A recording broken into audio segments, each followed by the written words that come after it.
ಎಲ್ಲರಿಗೂ ನಮಸ್ಕಾರ ರೀ. ಹೆಂಗದಿರಿ? ನಾನು ಶ್ವೇತಾ. ಜಗತ್ನ್ಯಾಗ ನಡೆದಿರೋ ಸುದ್ದಿನ ನಮ್ಮ ಉತ್ತರ ಕರ್ನಾಟಕ ಭಾಷೆದಾಗ ಹೇಳಕ್ ಬಂದಿನಿ. ಮಸ್ತ್ ಚಹಾ ಕುಡ್ಕೋತ ಖಡಕ್ ಮಿರ್ಚಿ ಮಂಡಕ್ಕಿ ನೋಡ್ರಿ. ಇವತ್ತಿನ ಮಿರ್ಚಿ ಮಂಡಕ್ಕಿದಾಗ ಒಬ್ರು ಮತ್ತೊಬ್ರಿಗೆ ಮಿರ್ಚಿ ಇಟ್ಟು ಶಿಸ್ತು ತರಾಟೆಗೆ ತಗೊಂಡಂತ ಸುದ್ದಿಗಳೇ ಹೆಚ್ಚದವ್.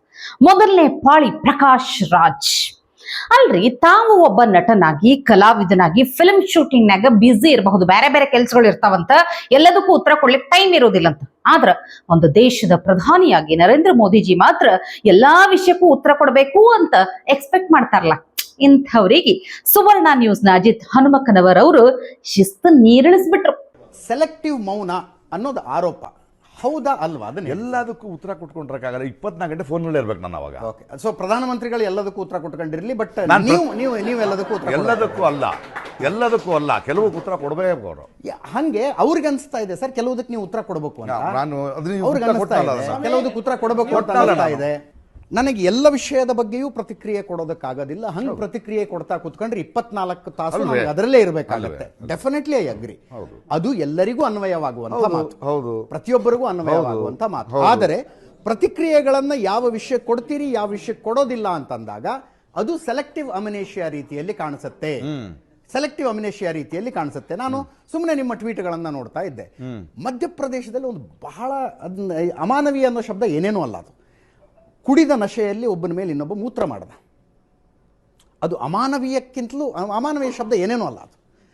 ಅದಕ್ಕೆ ಯಾರೋ ಕಾರ್ಟೂನ್ ಮಾಡ್ತಾರೆ, RSSನ ಚಡ್ಡಿ ಹಾಕ್ಕೊಂಡವಂತು. ಆ ಕಾರ್ಟೂನನ್ನು ನೀವು ಟ್ವೀಟ್ ಮಾಡ್ತೀರಿ. ಸೊ ನಿಮಗೆ ಅಲ್ಲಿ ಆತನ ಮೂತ್ರ ಮಾಡಿದವನು ಮನುಷ್ಯನೇ ಅಲ್ಲ. ಇನ್ ಎನಿ ಕ್ರೈಟೀರಿಯಾ ಆತ ಮನುಷ್ಯ ಅಲ್ಲ. ಅಲ್ಲಿ ಸಂಘಟನೆನೂ ನೆನಪಾಗುತ್ತೆ, ಆ ಸಂಘಟನೆ ಪ್ರತಿನಿಧಿಸುವಂತಹ ಸಿದ್ಧಾಂತವೂ ನೆನಪಾಗುತ್ತೆ, ಎವ್ರಿಥಿಂಗ್ ನೆನಪಾಗುತ್ತೆ. ಅದು ಹುಚ್ಚ ಸಿದ್ಧಾಂತ ಅಲ್ಲ, ಆ ನಂಬಿಕೆ ಇರೋ. ಓಕೆ, DJ ಹಳ್ಳಿ KJ ಹಳ್ಳಿ ಪೊಲೀಸ್ ಸ್ಟೇಷನ್ ಹೊತ್ಕೊಂಡು ಉರಿತು ಸರ್. ಯಾವ ಸಿದ್ಧಾಂತ? ಅರೆ ಏನ್ ಹೇಳಿದ್ರಿ ನೀವು ಅದ್ರ ಬಗ್ಗೆ ಅಂತ? ನೀವು ಅಭಿವ್ಯಕ್ತಿ ಸ್ವಾತಂತ್ರ್ಯ, ವಾಕ್ ಸ್ವಾತಂತ್ರ್ಯ ಅದು ಎಲ್ರಿಗೂ ಸಮಾನವಾಗಿರ್ಬೇಕು ಅನ್ನುವಂಥದ್ದು ನನ್ನ ಬಯಕೆ. ಹೌದು, ಕರೆಕ್ಟ್. ನೂಪುರ್ ಶರ್ಮಾ ಕಥೆ ಏನಾಯ್ತು ಸರ್ ಈ ದೇಶದಲ್ಲಿ? ನೂಪುರ್ ಶರ್ಮಾಳನ್ನ ಬೆಂಬಲಿಸಿ ಫೇಸ್ಬುಕ್ನಲ್ಲಿ ಒಂದು ಫೋಟೋ ಹಾಕಿದ್ದಕ್ಕೆ ಒಬ್ಬ ಟೇಲರ್ ನನ್ನ ಬರ್ಬರವಾಗಿ ಕೊಂದು ಹಾಕಿ. ಇಂಥ ಟೈಮ್ನಲ್ಲಿ ನೀವು ಸುಮ್ಮನೆ ಇರ್ತಿರಲ್ಲ. ನಾನು ಆ ಟೈಮ್ ಸ್ವಲ್ಪ ಹೇಳ್ತೀನಿ ಕೇಳಿ. ಆ ಪೀರಿಯಡ್ನಲ್ಲಿ I was not little probably, ನಾನು ತಪ್ಪಿಸ್ಕೊಡೋದಲ್ಲ.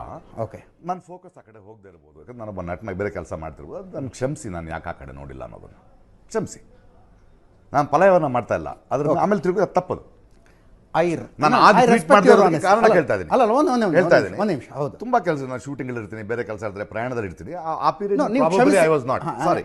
ಕ್ಷಮಿಸಿ ಅನ್ನೋ ಶಬ್ದವನ್ನು ಹೇಳಿದ್ರೆ ಐ ಟೇಕ್ ಇಟ್. ಇನ್ನು ಎರಡನೇ ಪಾಳಿ GBA ಅಧಿಕಾರಿಗಳದ್ದು. ಬೆಂಗಳೂರು ನಗರಾಭಿವೃದ್ಧಿ ಮಂತ್ರಿ ಆಗಿರುವಂತಹ ಕೃಷ್ಣ ಭೈರೇಗೌಡ ಅವರು GBA ಅಧಿಕಾರಿಗಳಿಗೆ ಶಿಸ್ತು ತರಾಟೆಗೆ ತಗೊಂಡ್ರು. ಅಲ್ರಿ, ಏನಂತೀನಿ ಗೊತ್ತೈತಿ, ಎಲ್ರಿಗೂ ಗೊತ್ತಿರುವಂತಹ ಸುದ್ದಿ. ರೋಡ್ಗಳದಾಗ ಬರೇ ಗುಂಡಿಗಳೇ ಅದಾವ. ಗುಂಡಿಗಳಿಲ್ಲಾರ್ದೆ ರೋಡ್ಗಳನ್ನ ಚಂದ ತಯಾರು ಮಾಡ್ಲಿಕ್ಕೆ ಆಗುದಿಲ್ಲೇನು? ಅದೇನೋ ದೊಡ್ಡ ರಾಕೆಟ್ ಸೈನ್ಸ್ ಅಂತ ತಿಳ್ಕೊಂಡ್ರೆ ಹ್ಯಾಂಗ? ಬರೇ ಮೊದಲ ಗುಂಡಿ ಇರುವಂಗ ರೋಡ್ ಮಾಡುದಂತ, ವರ್ಷ ಪೂರ್ತಿ ಆ ಗುಂಡಿ ತೆಗಿಯೋದ್ರಾಗ, ಅದೇ ರಿಪೇರಿ ಮಾಡೋದ್ರಾಗ ಈ ವರ್ಷ ಪೂರ್ತಿ ಹೋಗ್ತೈತಿ, ಇದೇ ಆಯ್ತು ಜನ್ಮ ಅಂತ ಹೇಳಿ ಖಾರವಾಗಿ ತರಾಟೆಗೆ ತಗೊಂಡ್ಬಿಟ್ರು. ಆಟೋಲ್ ಆಗೋ ತರ ರೋಡ್ ಮಾಡೋದು, ಆಮೇಲೆ ಪಾಟೋಲ್ ಫಿಲ್ಲಿಂಗ್ ಮಾಡೋದೇ ಒಂದು ದೊಡ್ಡ ಉದ್ಯೋಗ. ವರ್ಷ ಪೂರ್ತಿ ಪಾಟೋಲ್ ಫಿಲ್ಲಿಂಗ್.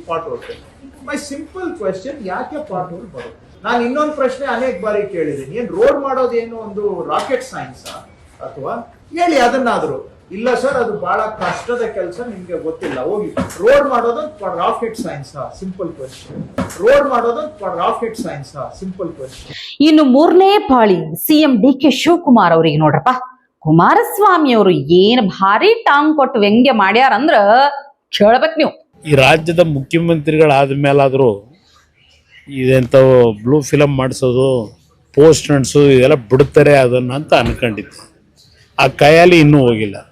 ನಂದು 100 ಎಕರೆ ಅಂತ ಅದೇನೋ ನಿಖಿಲ್ದು ನಂದು ಹಾಕೋರಲ್ವೇ. 46 ಎಕರೆ 40 ವರ್ಷದ ಹಿಂದೆ ಕಷ್ಟಪಟ್ಟು ಸಂಪಾದನೆ ಮಾಡಿರೋ ಜಮೀನು. ಅದು ಬಿಟ್ಟು ನನ್ನ ಹೆಸರಲ್ಲಿ ಇನ್ಯಾವ ಜಮೀನಿದೆ? 100 ಎಕರೆ ಅಂತೇನು ಹಾಕೊಂಡವ್ರಲ್ಲ ಪೋಸ್ಟ್ರಲ್ಲಿ. ಇನ್ನು ನೀತಾ ಮೇಡಮ್ ಅವ್ರದ್ದು 36-37 ಎಕರೆ ತಗೊಂಡವ್ರೆ. ಖರೀದಿ ಮಾಡಿರೋದು, ಖರೀದಿ ಮಾಡಿರೋ ಜಮೀನ ಯಾವನೋ ಪೋಸ್ಟ್ ಹಾಕೊಂಡು ಅವ್ರ ಹೆಸರಿನಲ್ಲಿ ಹಾಕ್ಬಿಟ್ಟು ನನಗೆ ಜಮೀನು ಕೊಡಿಂದ್ರೆ, ಬೆನಗಾನಹಳ್ಳಿಲಿ ಸತ್ತೋದವ್ರು ಹೆಬ್ಬೆಟ್ಟು ತೋರಿಸಿ ಜಮೀನು ತಗೊಂಡಂಥ ವ್ಯಕ್ತಿ ಈ ಪೋಸ್ಟನ್ನ ಈಗ ಅವ್ರ ಬೆಂಬಲಿಗೆ ಹೇಳಿ ಹಾಕ್ಸ್ಕೊಂಡು ಇದರಲ್ಲಿ ಪ್ರಚಾರ ಮಾಡ್ತೀನಿ ಅಂದರೆ ಜನ ನಂಬ್ತಾರ? ವಿಕೃತ ಮನಸ್ಸು ಅದು ಹೇಳದ್ನಲ್ಲ, ಇದು ಮೊದಲಿಂದಲೂ ಬಂದಿರೋದು ಇದರಲ್ಲೇ. ಈ ಖಯಾಲಿಲಿ ಬಂದಂಥ ವ್ಯಕ್ತಿ ಈಗಲೂ ಇದನ್ನೇ ಮುಖ್ಯಮಂತ್ರಿ ಆದಮೇಲಾದರೂ ಆ ಮುಖ್ಯಮಂತ್ರಿಯ ಕುರ್ಚಿಗಾದರೂ ಗೌರವ ಬೇಡವಾ? ಈ ರೀತಿ ಪೋಸ್ಟ್ಗಳು ಹಾಕೊಂಡು ಇವತ್ತು ಪ್ರಚಾರ ಮಾಡ್ಕೊಂಡು ಅಪ್ರಚಾರ ಮಾಡ್ಕೊಂಡು ಅಶೋಕ್ ಅವ್ರ ಮೇಲೆ, ಅಲ್ಲಿಂದ ವಿಜೇಂದ್ರ ಮೇಲೆ, ಅಲ್ಲಿಂದ ನಾರಾಯಣ ಸ್ವಾಮಿ ಮೇಲೆ ತಪ್ಪು ಮಾಡಿದರೆ ಮುಖ್ಯಮಂತ್ರಿ ಆ್ಯಕ್ಷನ್ ತಗೊಳ್ಳೋಕೆ ಹೇಳಿ ಅಧಿಕಾರಿಗಳಿಗೆ. ಪೋಸ್ಟ್ನಲ್ಲಿ ಸುಮ್ಮನೆ ಹಾಕೊಂಡು ಪಾಪ ಇಲ್ಲಿವರೆಗೆ ಕಾಂಗ್ರೆಸ್ನ ಮಂತ್ರಿಗಳು ಶಾಸಕರದೇ ನಡೆದೋಯ್ತು, ವಿಧಾನಸಭೆ ಕಲಾಪದಲ್ಲಿ ನಡೆದೋಯ್ತು, ಮತ್ತು ಅವ್ರನ್ನ ಬಾಯ ಮುಚ್ಚಿಸಿದ್ರು. ಸದ್ಯ ಹೇಳ್ತೀವಿ ಅಂತೇಳಿ ಬಾಯ ತೆಗಿಲಿಲ್ಲ ಅವರು. ಆ ರೀತಿ ಈ ರಾಜ್ಯದಲ್ಲಿ ಏನು ನಡೀತಾ ಇದೆ, ಬಹುಶಃ ಇನ್ನು ಮುಂದಕ್ಕಾದ್ರೂ ನಿಲ್ತದೇನೋ ಅಂದ್ಕೊಂಡಿದ್ದು. ನಂದು ತೆರೆದ ಪುಸ್ತಕ, ಎಲ್ಲ ವಿಷಯಗಳು ನನ್ನ ಕಾರ್ಯಕರ್ತರಿಗೂ ಗೊತ್ತು, ಜನತೆಗೂ ಗೊತ್ತಿದೆ. ಅದರಿಂದ ನಾನು ಇದಕ್ಕೆಲ್ಲ ಇಂಥ ಬೆದರಿಕೆಗೆ ಹೆದರ್ತಕ್ಕಂಥ ಪ್ರಶ್ನೆ ಇಲ್ಲ, ಈ ಪೋಸ್ಟ್ಗಳಿಗೆ ಹೆದರ್ತಕ್ಕಂಥ ಪ್ರಶ್ನೆ ಇಲ್ಲ. ಇನ್ನು ಇವತ್ತಿನ ಮಿರ್ಚಿ ಮಂಡಕ್ಕಿದಾಗ ಎಲ್ಲಕ್ಕಿಂತ ಸ್ಪೆಷಲ್ ಅಟ್ರಾಕ್ಷನ್ ಏನ್ ಗೊತ್ತಾ? ಯುವ ನಾಯಕ ಯುವಕರ ಜೊತೆಗಿನ ಸಂವಾದ ಕೇಳಿದ್ರೆ ಅಂದ್ರೆ ನೀವು ಯವ ನಾವಲ್ಲೇ ಅಂತೀರಿ.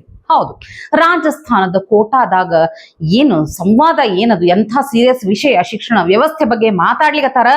ರಾಹುಲ್ ಗಾಂಧಿಯವರು ಒಂದೊಂದು ಮಾತು ಕೇಳಿದ ಮ್ಯಾಲ ಅದ್ರಾಗ ಅರ್ಧಕ್ಕರ್ಧ ನನಗೆ ಅರ್ಥ ಆಗ್ಲಿಲ್ರಿ. ಅರ್ಥ ಆಗಿರೋದಕ್ಕೆಲ್ಲ ಸಿಕ್ಕಾಪಟ್ಟೆ ನಗು ಬರ್ಲಿಕ್ಕತ್ತಿತ್ತು. ಪಾಪ ಸಹವಾಸ ದೋಷ ಅನ್ನೋದು ಎಷ್ಟು ಡೇಂಜರ್ ಅಂತ ಹೇಳ್ತೀನಿ ಕೇಳ್ರಿ. ರಾಹುಲ್ ಗಾಂಧಿ ಎದುರಿಗೆ ನಿಂತ ವಿದ್ಯಾರ್ಥಿಗಳಿಗೂ ಹಿಂಗೆ ಆಗ್ಬಿಡುದಾ? ಪಾಪ ಇನ್ನೇನು ಮಾತಾಡ್ಬೇಕು ಸ್ಟೇಜ್ ಮೇಲೆ, ಕರೆಕ್ಟ್ ಆಗಿ ಸ್ಕ್ರಿಪ್ಟ್ ನೆನಪು ಹಾರ್ಬಿಟ್ರಿ, ಏನೇನು ಬರ್ಕೊಂಡು ಬಂದಿದ್ರು, ಏನೇ ಪ್ರಾಕ್ಟೀಸ್ ಮಾಡಿದ್ರ ನೆನಪ ಹಾರ್ಬಿಡ್ತು. ರಾಹುಲ್ ಗಾಂಧಿ ಕೇಳ್ತಾರ, ನಿಮಗ್ ಫುಲ್ ಸ್ವಾತಂತ್ರ್ಯ ಸಿಗ್ತದ ಅಂತ ತಿಳ್ಕೋರಿ, ಯಾವಾಗ ನೀವ್ ಏನ್ ಮಾಡ್ಲಿಕ್ಕೆ ಇಷ್ಟಪಡ್ತೀರಿ ಅಂತ ಹೇಳಿ. ಹಂಗ ಹುಡುಗ ರಾಗ ಎಳ್ಕೋತ ಹೇಳಲಿಕ್ಕೆ ಹೋಗ್ತಾನ. ಪಾಪ ಮಂದಿ ಯಾವಾಗ್ಲೂ 5 ಆಪ್ಷನ್ಗಳು ಅಷ್ಟ ಚೂಸ್ ಮಾಡ್ತಾರ, ಡಾಕ್ಟರು, ಇಂಜಿನಿಯರಿಂಗು, ಕಾನೂನು.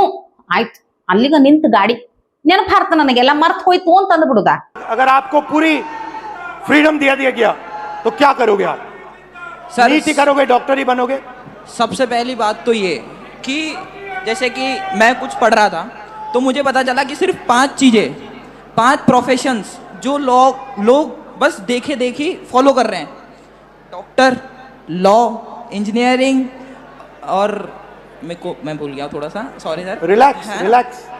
ಬಹುಶಃ ರಾಹುಲ್ ಗಾಂಧಿ ಇದಕ್ಕಿಂತ ಮೊದಲು ಇದೇ 5 ಆಪ್ಷನ್ಸ್ ಬಗ್ಗೆನೇ ಮಾತಾಡಿದ್ರ ಅಂತ. हमारे युवाओं को सिर्फ 5 ऑप्शंस क्यों देता है? ये सवाल बहुत बार मैंने पूछा, वही जवाब मिला. तो यात्रा पे मैंने 15-16 लड़कियों के साथ मीटिंग की और उनसे पूछा क्या आप करना चाहती हो. किसी ने कहा इंजीनियर, किसी ने कहा डॉक्टर, किसी ने कहा लॉयर. वही 5 जवाब. और फिर मैंने उनसे पूछा, मुझे सच बताओ क्या करना चाहती हो, तुम्हारे दिल में क्या है? ನನಗಿಲ್ಲಿ ಒಂದು ಕನ್ಫ್ಯೂಷನ್ ಅಂದ್ರೆ ಇಲ್ಲಿ ಯಾರನ್ನ ಕಾಪಿ ಮಾಡಿದ್ರು ಅನ್ನೋದು ನನಗೆ ಗೊತ್ತಾಗಕತ್ತಿಲ್ಲ. ನಿಮಗೇನಾರ ಗೊತ್ತಿದ್ರೆ ಸ್ವಲ್ಪ ಕಮೆಂಟ್ ಮಾಡಿ ತಿಳಿಸ್ರಿ, ನಾನು ತಿಳ್ಕೊತೀನಿ. ಆದ್ರೂ ರಾಹುಲ್ ಗಾಂಧಿ ಪ್ರಭಾವ ಎಷ್ಟು ಬೀರ್ತಾರಂದ್ರ, ಛೆ, ಇವ್ರು ಎದುರು ನಿಂತ ವಿದ್ಯಾರ್ಥಿಗಳು ಹಿಂಗ ತಬ್ಬಿಬ್ಬಾಗ್ತಾರಲ್ಲ. ಒಬ್ರಂತೂ ಸ್ಕ್ರಿಪ್ಟ್ ಮರ್ತು ಬಿಟ್ರು, ಮತ್ತೊಬ್ಬಕ್ಕೆ ಹುಡುಗಿ ಪಾಪ ಭಾರಿ ಬ್ರಿಲಿಯಂಟ್ ಇದೆಯವ, ನೀ ಭಾರಿ ಶಾಣೆ ಅದಿ ಅಂತ ಏನೋ ರಾಹುಲ್ ಗಾಂಧಿ ಕೇಳಕ್ ಹೋಗ್ತಾರ. ಅದಕ್ಕೆ ಹಿಂಗ್ ಉತ್ತರ ಕೊಟ್ಬಿಡುದಾ? If I say to you, ठीक है, you're a brilliant girl, brilliant student, what do you think your chances of becoming an IAS officer actually are? Sir, no matter how much brilliant a student is, but I think chances are still 1 out of 100. 1 out of 100? Exactly, 0.01%. She's saying, ನೋಡ್ರಿ, Rahul Gandhi IAS ಆಗುವ ಸಾಧ್ಯತೆಗಳು ಎಷ್ಟೈತಿ, chances ಎಷ್ಟೈತಿ ಅಂದ್ರೆ, ಹುಡುಗಿ ಪಾಪ ನಾವ್ ಎಷ್ಟು ಓದಿದ್ರು 100ರಾಗ ಒಬ್ಬರಷ್ಟ ಪಾಸ್ ಆಗಬಹುದು ಅಂತ. ಅಲ್ಲಿಗೆ 1% ಹೌದಿಲ್ಲ, ಆದ್ರೆ ಪಾಪ ಹುಡುಗಿ 0.01% ಅಂತ. ಏನ್ ಮಾಡ್ತೀರಪ್ಪ, ಸಹವಾಸ ದೋಷ, ಏನೂ ಮಾಡ್ಲಿಕ್ಕೆ ಆಗುದಿಲ್ಲ. ಇನ್ನು ಈ ಪಶ್ಚಿಮ ಬಂಗಾಳದ ಕಡೆ ಹೋದ್ರ ತತ್ತಿ ಪ್ರತಿಭಟನೆ ಅಂತೂ ಮುಂದುವರಿಲಿಗತ್ತದೆ, ಒಂದು ದಿನಾನೂ ಬಿಡ್ಲಾರ್ದೆ. ಈ ಎಗ್ ಅನ್ನೋದು, ಮೊಟ್ಟೆ ಅನ್ನೋದು ಬರೀ ತತ್ತಿಯಾಗಷ್ಟ ಉಳ್ದಿಲ್ರಿ, ಬೌಲ್ ತರ ಆಗ್ಬಿಟ್ಟೈತಿ. ಫುಲ್ ಹಿಡ್ಕೊಂಡ್ ಕಾಯ್ತಿರ್ತಾರೆ ಯಾವಾಗ ಬೌಲಿಂಗ್ ಮಾಡ್ಲಿ ಅಂತ ಹೇಳಿ ಪ್ರತಿಭಟನಾಕಾರರು.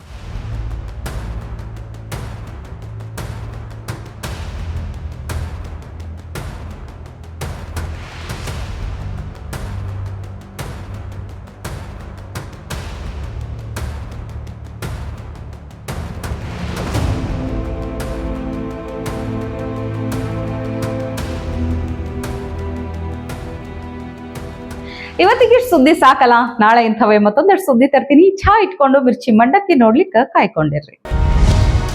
ಟಿವಿ ವಿಕ್ರಮ, ದೇಶ ನಿಮ್ಮ ಕೈಯಲ್ಲಿ. ಈ ಕಾರ್ಯಕ್ರಮ ನಿಮಗೆ ಇಷ್ಟ ಆಗಿದ್ದಲ್ಲಿ ಲೈಕ್, ಶೇರ್ ಹಾಗೂ ಕಮೆಂಟ್ ಮಾಡಿ.